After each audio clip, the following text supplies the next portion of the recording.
Welcome to Restore 2023.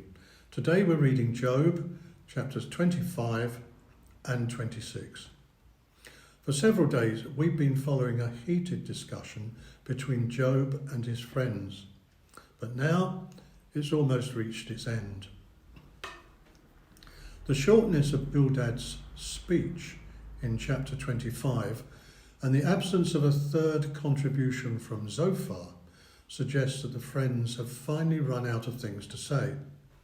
And in fact, Bildad has been forced into a significant retreat because he no longer speaks so confidently about God's judgment on the wicked. And in this speech, there's none of the vitriol toward Job that came to a crescendo in chapter 18. Instead, he seems to rest his case on the assertion that dominion and awe belong to God, before whom no mortal can be righteous. And this, no doubt, explains the root of his own judgmentalism. Of course, we believe God surveyed all his creation and saw that it was good, and that God made man in his own image. But the tragedy for Bildad is that his theology finds nothing good anywhere in the universe. Nothing is pure in God's eyes, and mortal man is a mere maggot. And so Bildad even belittles himself.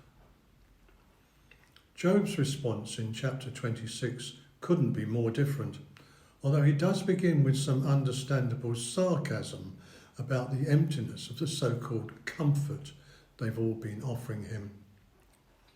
But then, in answer to Bildad's woeful view of God, Job begins to unfold his own perspective, which begins with the underworld and expands until the entire universe is explored.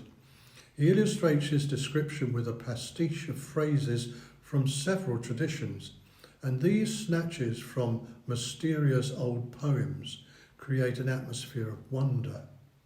The mind is lost in the immensity of God's world and the even greater immensity of the power behind it. Yet even this is only a glimpse, a whisper of the whole. But before we finish today, we must trespass into the first verse of tomorrow's reading, which says, "And Job continued his discourse." Now, why say this unless there was a hiatus between Job's last words in chapter 26 and his first words in chapter 27, a hiatus in which Job stopped speaking of the immensity of God's world and of his power, and instead bowed down and silently worshipped the Lord. And that's how the cycle of argument ends, with Bildad as miserable as a maggot, and Job lost in silent worship. But something is going on in the presence of the Lord too.